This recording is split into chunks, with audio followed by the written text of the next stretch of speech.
എനിക്ക് തോന്നുന്നത് ഇന്ന് ഇവിടെ വന്നു ചേർന്നിരിക്കുന്നത് എന്റെയോ ജൂലി സച്ചിന്റെയോ പ്രസംഗം കേൾക്കാനല്ല. നമ്മള് ഇവിടെ വന്നുകൂടിയിരിക്കുന്നത് സഭാ സംരക്ഷണത്തിന് വേണ്ടിയാണ്. ഒരുപക്ഷെ നല്ല വാക്ക് പ്രതിരോധ സംഗമം എന്നതിനേക്കാളും വിശ്വാസ സംരക്ഷണം എന്നല്ലേ എന്ന് എനിക്ക് തോന്നാറുണ്ട്. അതല്ലേ നിങ്ങൾ വന്നത്? അല്ലേ? ഞാൻ ചോദിക്കാറുണ്ട്, ഈ ജൂബിലി ആരുടെയാന്ന് ചോദിക്കാറുണ്ട്, എപ്പോഴും ചോദിക്കാറുണ്ട്. ഈ ജൂബിലി ആരുടെയാ? ജൂബിലി ആരുടെയാ? നമ്മുടെയാണ്, എന്റെ അല്ല, താഴ്ത്തുപിതാവിന്റെ അല്ല. ഇത് തൃശ്ശൂർ അതിരൂപതയുടെയാ, ഇത് തൃശ്ശൂർക്കാരുടെയാ, ഇത് പാലക്കാടുകാരുടെയാ, ഇത് മലപ്പുറംകാരുടെയാ. അപ്പോഴ് ഇങ്ങനെ നിൽക്കുന്ന സ്ഥാപനത്തിലേക്കാണ് സമരവുമായിട്ട് ഇവര് കടന്നു വന്നിരിക്കുന്നത്. ഇപ്പോ ഞാൻ എവിടെ ചെന്നാലും ആദ്യത്തെ ചോദ്യം എന്താണ്? സമരം ദയച്ചാണ്. ഇപ്പൊ ഒരു സമരക്കാരനായി തീർന്നു ഞാൻ. സമര വീരനോ സമര പോരാളിയോ എന്നതിനേക്കാളും ഈശോയ്ക്ക് വേണ്ടിയുള്ള ഒരു സമരമായിട്ട്, സഭയ്ക്ക് വേണ്ടിയുള്ള നിലനിൽപ്പിനായിട്ടുള്ള സമരമായിട്ട്, നമ്മുടെ ആദരായങ്ങൾക്ക് വേണ്ടിയുള്ള നിലനിൽപ്പിനായിട്ട് ഇത് ഞങ്ങൾ ഏറ്റെടുക്കുകയാണ്. തുടങ്ങിയപ്പോൾ ഇപ്പോഴും ഞങ്ങൾക്ക് അത്ഭുതമായി. 3 മാസം ഞങ്ങൾ എങ്ങനെ പിടിച്ചു നിന്നുവെന്ന്. അത്രയും പ്രഷറാ. മന്ത്രിതല മുഖ്യമന്ത്രി തൊട്ട്, മുമ്പത്തെ മന്ത്രിസഭ തൊട്ട്, ഇപ്പോഴത്തെ മന്ത്രിസഭ തൊട്ട്, ഈ നാട്ടിലെ പ്രമുഖർ തുടങ്ങി നമ്മുടെ ആരംഭത്തിലെ നമ്മുടെ ആൾക്കാർ വരെ പറഞ്ഞത് എന്തെങ്കിലും കൂട്ടിക്കൊടുത്ത് എല്ലാവരും കൂട്ടിയല്ലോ, നിങ്ങൾക്ക് എന്താ കൂട്ടിയാല്? ഈ സമരം കൊണ്ട് വളരെയധികം ഗുണങ്ങൾ ഉണ്ടായിട്ടുണ്ട്. ഈ സമരം കൊണ്ട് ഞാൻ കാണുന്നതൊക്കെ പോസിറ്റീവ് വശങ്ങളാ. ജൂബിലിയിലെ 32,718 രൂപ സ്റ്റാർട്ടിങ് ശമ്പളം ഉണ്ടെന്ന് നമ്മുടെ വിശ്വാസികൾ അറിഞ്ഞു. കുറെ പേരെങ്കിലും ചോദിച്ചിട്ടുണ്ട്, ജൂബിലിയിൽ 18 രൂപ 20 രൂപ കൊടുക്കണേന്ന് നിങ്ങൾ വിചാരിച്ചിരുന്നില്ലേ? ഇല്ലേ? പോസിറ്റീവാണ്. ജൂബിലിയിലെ നടക്കുന്ന ചാരിറ്റി പ്രവർത്തനങ്ങള്, അതിന്റെ കണക്ക് താഴ്ത്തുപിതാവ് പ്രത്യേകം പറഞ്ഞിട്ട് ഞങ്ങൾ എടുത്ത്, കഴിഞ്ഞ കൊല്ലം നമ്മൾ കൊടുത്തത് 17 കോടി 4 ലക്ഷം രൂപ നമ്മൾ ചാരിറ്റി കൊടുത്തിട്ട് 17 കോടി രൂപ. അതിലേക്കൊക്കെ ശ്രദ്ധ തിരിഞ്ഞിട്ടുണ്ട്. നമ്മുടെ അച്ഛന്മാരോട് ചോദിച്ചാൽ നോക്കിയാൽ കുറെ അച്ഛന്മാര്, പ്രത്യേകിച്ചും ഇടവകയിൽ നിന്ന് വികാരി അച്ഛന്റെ കാർഡില്, ജൂബിലി കാർഡില് സീൽ വെച്ച് പേര് എഴുതി ഒപ്പിട്ട് കൊടുത്താൽ 40% കൊടുക്കും. മരുന്നും ഇംപ്ലാന്റും ഒഴിച്ചതിലല്ലേ 40%. ഇനി ഇടവക അതിർത്തിക്കുള്ളിൽ താമസിക്കുന്ന ഇടവക്കാരല്ലാത്തവര് വികാരിച്ചന്റെ ഈ കാർഡ് കൊടുത്താൽ 30% കൊടുക്കുന്നു. ഇതിലൊന്നും വെള്ളം ചേർക്കുന്നില്ല. ഇത്രയധികം കാശ് ചാരിറ്റിക്ക് കൊടുക്കാനുണ്ടെങ്കിൽ ഞങ്ങൾക്ക് എന്താ ശമ്പളം കൂട്ടിയാലെന്ന് അവര് ചോദിക്കുന്നേ. അവർക്ക് ശമ്പളം കൊടുക്കാതെ അല്ല നമ്മൾ ചാരിറ്റി നടത്തുന്നത്. അതാണ് ഈ സമരം കൊണ്ട് പുറത്തു വന്ന മറ്റൊരു സത്യം. ശമ്പളം നന്നായിട്ട് കൊടുത്ത് തന്നെയാണ് നമ്മൾ ചാരിറ്റി ചെയ്യുന്നത്. നമ്മുടെ സ്ഥാപനത്തിൽ ഇത്രയും ചെയ്യാൻ പറ്റുന്നത് അത്രയധികം പേഷ്യൻസ് വന്നത് കൊണ്ടാ. പിന്നെ നേരത്തെ പ്രസംഗത്തിലൊക്കെ പറഞ്ഞ പോലെ അത്രയധികം പേരാണ് കടന്നു വരുന്നത്. ഈ കഴിഞ്ഞ ആഴ്ച പോലും പറയുന്നത് 4-5 ആശുപത്രികളിൽ പോയി ചാർജ് ചോദിച്ചിട്ടാണ് ജൂബിലിയിൽ വന്ന് ഓപ്പറേഷൻ നടത്തിയിരിക്കുന്നത്. ഒരു സംശയം വേണ്ട. അതുകൊണ്ട് ഞാൻ അധികം ദീർഘിപ്പിക്കുന്ന സമയം സ്വല്പം വൈകിയിട്ടുണ്ട്. പ്രിയമുള്ളവരെ, ജൂബിലി നമ്മുടെയാ, അമല നമ്മുടെയാ. ആ ഒരു ഫീലിങ്ങോട് കൂടിയാണ് നമ്മളിവിടെ ഒന്നിച്ചു കൂടിയിരിക്കുന്നത്. എനിക്ക് ഓർമ്മ വരുന്നത് 86-ലെ ടോണി പിതാവിന്റെ അപ്പൻ നമ്മുടെ ഔസേപ്പ് മാഷ് പറഞ്ഞൊരു പ്രസംഗമുണ്ട്. ഇപ്പോഴും അത് മനസ്സിൽ നിൽക്കുന്നുണ്ട്. പാല് നിറഞ്ഞു കിടക്കുന്ന അകിടുള്ള ഇങ്ങനെ ആടുന്ന ആടിന്റെ പിന്നാലെ ഇതിപ്പോ പൊട്ടി വീഴുമെന്ന് വിചാരിച്ച് നടക്കുന്ന കുറുക്കന്മാരുണ്ട്.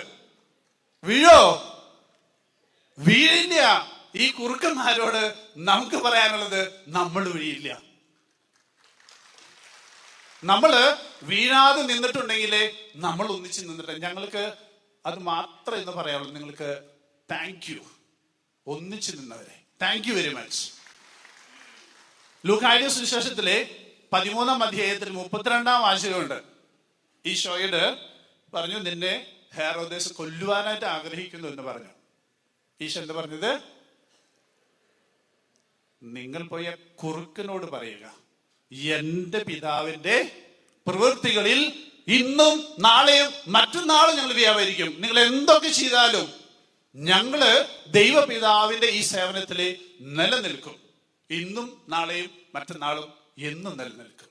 അതുകൊണ്ട് UNIയുടെ മുന്നിൽ നിൽക്കുന്ന കുറുക്കന്മാരോട്, ഏതോ മലയാളിയുടെ ചാനലിൽ മുന്നിലിരിക്കുന്ന അതിന്റെ നേതാവിനോട് ഒക്കെ ഞങ്ങൾക്ക് പറയാനുള്ളത്, ഞങ്ങള് വീഴില്ല, നിങ്ങൾ വീഴും. നീതിക്ക് വേണ്ടിയുള്ള, സ്നേഹത്തിന് വേണ്ടിയുള്ള ഈ സമരം ഒരിക്കലും പരാജയപ്പെടുകയില്ല. പിന്നെ അവസാനം ചോദിക്കുന്ന ചില ചോദ്യങ്ങളുണ്ട് ഞങ്ങളോട്. ഈ പിരിച്ചുവിട്ടിയവരൊക്കെ എടുക്കുവോ അച്ഛ തിരിച്ചെന്ന്. പുള്ളിക്ക് പിതാവ് പറഞ്ഞു നമ്മള് സ്വീകരിക്കുന്നൊക്കെ. ഞങ്ങളൊരു 3 മാസത്തോളം ഇത് തന്നെയാണ് പറഞ്ഞുകൊണ്ടിരുന്നത്. തിരിച്ചു വന്നാല് 2 കൈ നീട്ടി എടുക്കും എന്നാണ് പറഞ്ഞിരുന്നത്. പക്ഷേ സമയം കഴിഞ്ഞു. സമയം കഴിഞ്ഞു എന്ന് പറഞ്ഞാല് 2 കൈ നീട്ടി കയറ്റി അകത്തേക്ക് വെക്കാൻ സ്ഥലം കുറവാണ്. 3 മാസത്തോളം ആശുപത്രി തടസ്സപ്പെടുത്തി പാവപ്പെട്ട രോഗികളുടെ ചികിത്സ തടസ്സപ്പെടുത്താനായിട്ട് പരിശ്രമിച്ചുകൊണ്ടിരിക്കുകയായിരുന്നു. ഞാൻ കയ്യും കാലും പിടിച്ചിട്ടുണ്ട്. ജൂബിലിയിൽ നിന്ന് വന്നവരെ നിനക്കറിയാം. കയ്യും കാലും പിടിച്ച് പറഞ്ഞിട്ടുണ്ട്, കേറ് മക്കളെ എന്ന്. ശമ്പളം തരുന്നുണ്ട്, ഇനി ഗവൺമെന്റ് പറഞ്ഞാൽ തരുമെന്ന് പറഞ്ഞിട്ടുണ്ട്. കയ്യും കാലും പിടിച്ച് പറഞ്ഞിട്ടുണ്ട് പല പ്രാവശ്യം. പക്ഷെ നമുക്ക് നമ്മുടെ ആശുപത്രി നടത്തണം. അതുകൊണ്ട് നമ്മള് വളരെയധികം നഴ്സുമാരെ എടുത്തിട്ടുണ്ട്. 200 ചില്ലാനും പുതിയ നഴ്സുമാരെ എടുത്തു. ഇപ്പൊ ജൂബിലിയും അമലയും ഭംഗിയായിട്ട് നടക്കും. അതാണ് ഏറ്റവും നല്ല മറുപടി. അവർക്ക് കുറിക്ക് കൊള്ളുന്നത് ജൂബിലിയും അമലയും അവർക്കൊന്നും ചെയ്യാൻ പറ്റിയില്ല എന്നൊരു തോന്നലാണ്. ഈ ജൂലിയസ് അച്ഛൻ പറഞ്ഞ അനുഭവങ്ങൾ നമുക്കുണ്ട്. കഴിഞ്ഞ കൊല്ലം കോൺട്രാക്ട് തീർന്നു. പുതിയ കോൺട്രാക്ടിന് 1 വർഷത്തെ കോൺട്രാക്റ്റില് കയറി. അപ്പോൾ ഇവാലുവേറ്റ് ചെയ്തപ്പോ എഫിഷ്യന്റ് അല്ല, ഇഞ്ചക്ഷൻ ചെയ്യാൻ പേടി. നിങ്ങൾക്ക് ഇഷ്ടാവോ അങ്ങനത്തെ നഴ്സുമാരെ? ഇഞ്ചക്ഷൻ ചെയ്യാൻ പേടി, മരുന്നെടുത്ത് കൊടുക്കാൻ പേടി. അങ്ങനെ ഇവാലുവേറ്റ് ചെയ്ത് തീരെ മോശമാകുമ്പോൾ ആ കോൺട്രാക്ട് കഴിഞ്ഞപ്പോൾ നമ്മൾ നിർത്താം എന്ന് വിചാരിച്ചു. അപ്പൊ ഈ കുട്ടിയുടെ വീട്ടില് ഭയങ്കര ബുദ്ധിമുട്ടാ. നമ്മുടെ നഴ്സിംഗ് സൂപ്പർമെറ്റില്ല അമ്മ ദയവ് തോന്നി, കരുവ് തോന്നി വീണ്ടും ജൂബിലിയിൽ കണ്ടിന്യൂ ചെയ്യാനായിട്ട് അനുവദിച്ചു. ഈ കുട്ടി ഈ സമരത്തിന് ഇറങ്ങി പോകുമ്പോ എന്തോരം വേദന ഉണ്ടാവും ഈ മെറ്റില്ലാമ്മയ്ക്ക്. അങ്ങനത്തെ അനുഭവങ്ങളാ. സഹായിച്ചവരെ അവര് പറയുന്നത് പെട്ടുപോയി അച്ഛ എന്ന് പറയുന്നത്, പെട്ടുപോയി അച്ഛ എന്ന് പറയുന്നത് ഭൂരിഭാഗം പേരും. അതുകൊണ്ട് ഇനി തിരിച്ചു വരുമ്പോൾ ജൂലിയസ് അച്ഛൻ കൃത്യമായിട്ട് പറഞ്ഞു, നമുക്ക് ഒന്നിച്ച് എടുക്കാൻ പറ്റില്ല. പിന്നെ ഒരു സ്ഥാപനം നടത്തി കൊണ്ടുപോകണമെങ്കിൽ അതിനുള്ള വഴികളും നമ്മൾ കാണണം. പ്രിയമുള്ളവരെ, ഇത് നമ്മൾ ഒന്നിച്ചു കൂടിയിരിക്കുന്നത് ജൂബിലിക്കോ അമലിക്കോ വേണ്ടിയല്ല, സഭയ്ക്ക് വേണ്ടിയാണ്. സ്നേഹത്തിന്റെ, കരുണയുടെ, ത്യാഗത്തിന്റെ പാല് നിറഞ്ഞു നിൽക്കുന്ന അകിട് കാണുമ്പോൾ ഇപ്പൊ വീഴുമെന്ന് പ്രതീക്ഷിച്ചു വരുന്ന കുറുക്കന്മാരുണ്ട്. ഇത് എനിക്ക് തോന്നുന്ന ഏറ്റവും നല്ലൊരു വിശ്വാസ സാക്ഷ്യമാണ്. സഭ എന്റെയാണ്, സഭ എന്റെയാണ്. നമ്മൾ വീഴോ? വീഴില്ല. വർണ്ണിച്ചാൽ എല്ലാവർക്കും ഒരിക്കൽ കൂടി നന്ദി പറഞ്ഞുകൊണ്ട് നിർത്തുന്നു. Thank you very much.